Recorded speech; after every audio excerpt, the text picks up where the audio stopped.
Builders overbuilding in 2025. The real data explained. Hey everyone, David Hittle here, doing business at Shop Kentucky Homes LLC, your real estate specialist with United Real Estate Louisville. And a question I've been hearing a lot lately is, are builders overbuilding again? A lot of people remember what happened before the last housing crash, so it's a fair concern. But when we look at the actual data, nationally and locally, the story in 2025 looks very different. So let's break it down.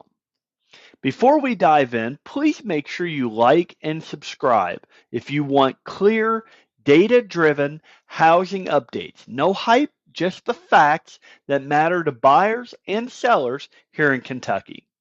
So why overbuilding was a problem before? So back in the early and mid 2000s, builders kept constructing homes even as demand started weakening. Lending standards got really loose, speculation was really high, and inventory piled up. That oversupply became a major factor in the housing crash. But today's market is coming from a very different starting point. After the 2008 crash, home building slowed dramatically for years.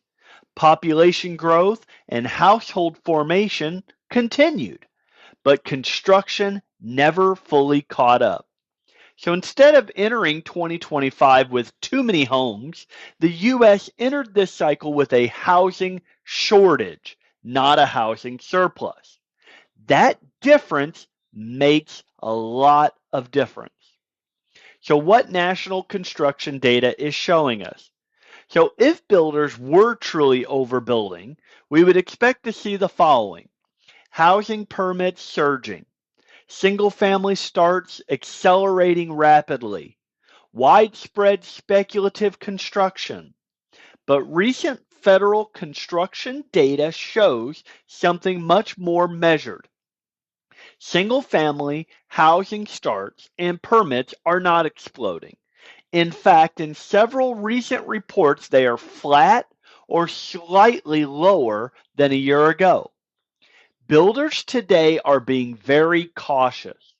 Many are only starting homes when buyers are already committed, instead of building first and hoping demand shows up later.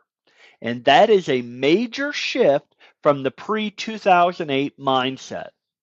So what's actually happening with new homes? Well, across the country, new home inventory has increased in some areas, but context matters. We're seeing moderate inventory growth, stable new home sales, selective price incentives, not a widespread price collapse, and builders are adjusting pace based on demand.